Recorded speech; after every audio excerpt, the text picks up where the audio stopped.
बच्चों एक बार बता दो, आपको स्क्रीन विजिबल है? मैम वापस से स्टॉप हो गई। मैम नो मैम नहीं दिख रही। क्या? अब नहीं दिख रही मैम।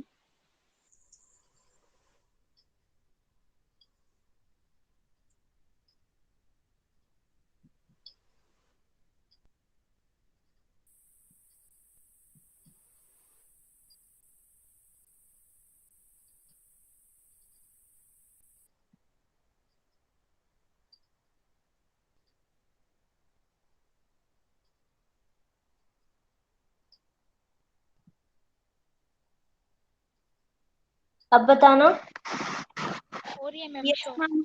ओके, स्टार्ट करते हैं फिर। पहले वाला विजिबल नहीं था तो मैं दोबारा रिपीट कर रही हूँ।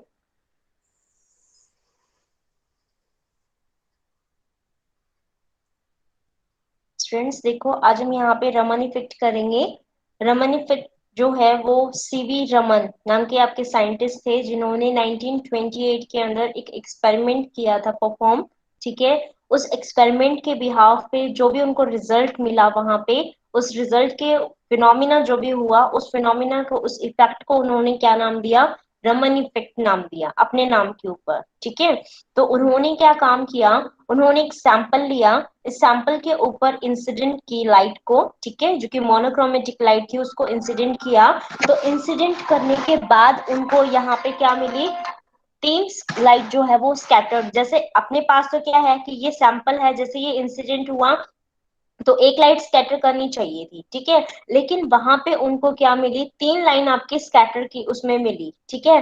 तो तीन लाइट कैसे उसमें मिली? वो इस तरीके से, क्योंकि आपको देखो, जैसे आपको पता है लेजर जो है वो मोनोक्रोमेटिक लाइट होती है, सिंगल बीम आपकी उसमें होती है, ठीक है, सिंगल वेवलेंथ की। तो वो आप क्या बोल सकते हो? Monochromatic light.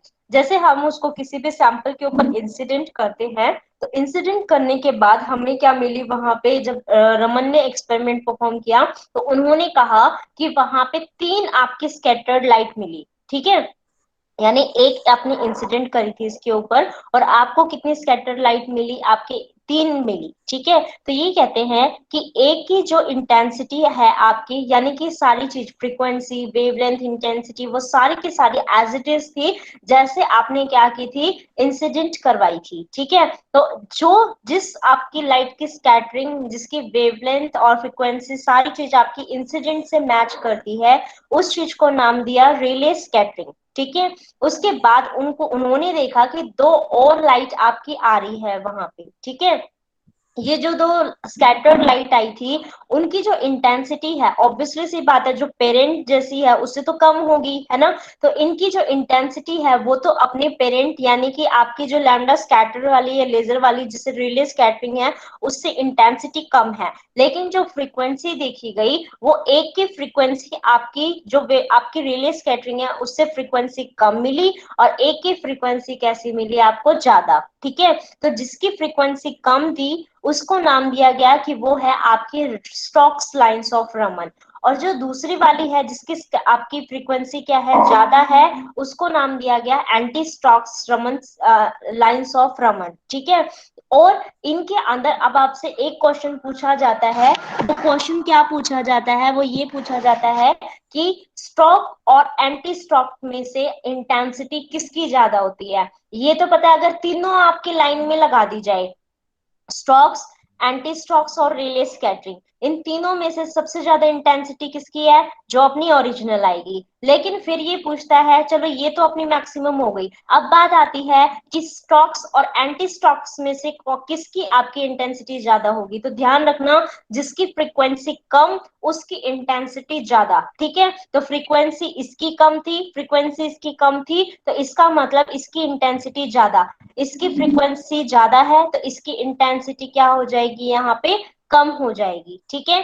तो आपका रमन इफेक्ट यही कहता है कि इस टाइप से जब आप स्कैटर करवाते हो, तो आपकी जो एक है वो आपके तीन उसमें स्कैटर करते हैं, तो इस फिनोमिना को क्या बोलते हैं?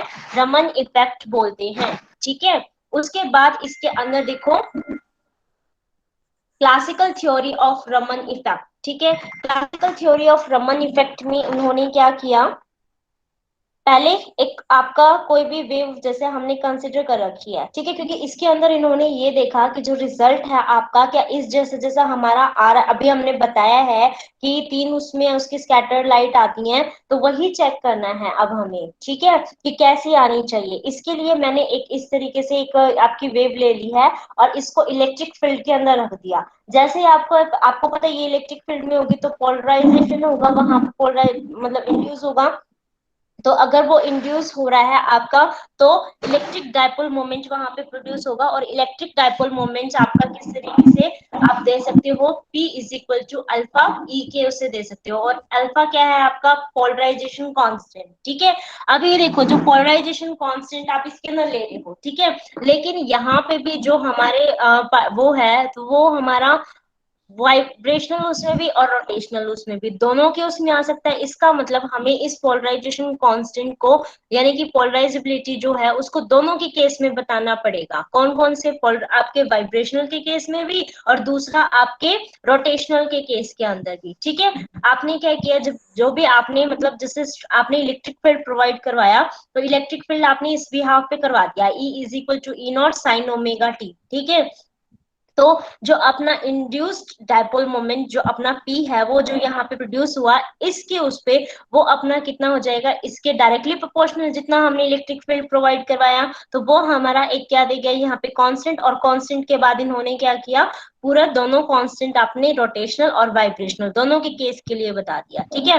जैसे ही दोनों के केस के लिए हम इसको बताएंगे, तो ये हमारे जो वाइब्रेशनल के लिए है आपका कांस्टेंट पोलराइजेबिलिटी जो है पोलराइजेबिलिटी, वो किसके इक्वल हो जाएगा, जो मैग्नी इसका ऑर्डर आएगा वो अल्फा नॉट वाइब्रेशन प्लस में अल्फा वन वाइब्रेशनल के लिए साइन ओमेगा टी के लिए, ठीक है। और अगर रोटेशनल के लिए करेंगे तो रोटेशनल क्योंकि ट्वाइस उसमें हो जाएगा, तो उसका साइन का एंगल कितना हो जाएगा, ट्वाइस की फॉर्म में। तो ये कितना हो जाएगा रोटेशनल के लिए आपका सिमिलर, बिल्कुल सिमिलर रहेगा इसके जैसे जैसे आपने ऊपर लिखा है alpha is equal to alpha not, यहाँ रोटेशनल हो जाएगा, यहाँ रोटेशनल हो जाएगा, और यहाँ पे बस क्या आ जाएगा, ट्वाइस की उसमें आ जाएगा, ठीक है। अब ये देखो कि अगर ये चॉइस की उसमें आ रहा है, तो आप देखो यहां से अगर हमें ये तो अल्फा की वैल्यू है, ठीक है, यानी कि पोलराइजेबिलिटी की। अब इस पोलराइजेबिलिटी को इसके अंदर ई की वैल्यू के साथ यहाँ पुट कर रहे हैं, ठीक है, और ई किसके इक्वल है, ई नॉट साइन ओमेगा टी के इक्वल है ना। तो यहाँ से अगर मैं इस वाले फैक्टर को इससे मल्टीप्लाई करूं, तो ई नॉट अल्फा नॉट और हो जाएगा साइन ओमेगा टी, और यहाँ से अल्फा वन ई नॉट और आपका साइन ओमेगा टी और साइन ओमेगा टी ये वाला, ठीक है। तो इसका मतलब है जो ऑसिलेशन के लिए है, और जो दूसरा ये वाला है, मुझे एक मिनट रुको पहले मैं पढ़ा दूं, फिर उसके बाद ये दोनों की दोनों उसमें ही लग जाएगा, ठीक है। और फिर उसके बाद क्या करेंगे, साइन ए साइन बी का फॉर्मूला वहां पे लगा देंगे, ठीक है, टू से मल्टीप्लाई करके टू से डिवाइड करके। तो हमने क्या किया, वही चीज देखो यहाँ पे किया है, इसको मैंने ऐसे लिख दिया, और दूसरे वाले में अब क्या कर रही हूँ, ये जो फॉर्म बनी है उसको टू से मल्टीप्लाई टू से डिवाइड करके इसकी फॉर्म में बना देंगे। अब ये किसके लिए है, वाइब्रेशनल के लिए है। अब किसके लिए लिखना है, रोटेशनल के लिए। रोटेशनल के लिए करेंगे तो एक तो आपका यहाँ पे साइन ओमेगा टी, और रोटेशनल के अंदर वो मैम ट्वाइस स्क्रीन होता शो है नहीं आपका होगी। क्या, स्क्रीन शो नहीं होगी, स्लाइड्स। फिर से बस मैम यही बोल रहे थे। कब से चली गई, अभी तो हो रही थी पहले तो। मैम अभी चली गई बीच में ही। कोई गड़बड़ी हो रही है फिर आज ये, चलो फिर यही जब स्क्रीन दिख नहीं रही तो अभी एंड भी कर देती हूँ, टाइम भी हो गया है ना, कल दोबारा से ही कर लेंगे इसको रिपीट। आप इतने वाइब्रेशनल तक कर लो, ठीक है, वाइब्रेशनल स्पेक्ट्रा तक अपना कंप्लीट कर लो, फिर अटेंडेंस ले लेना।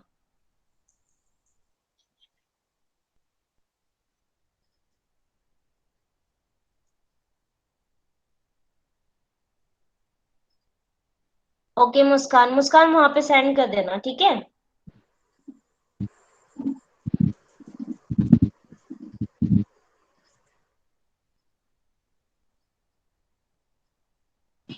लीव कर दे मैम। हाँ कर दीजिए।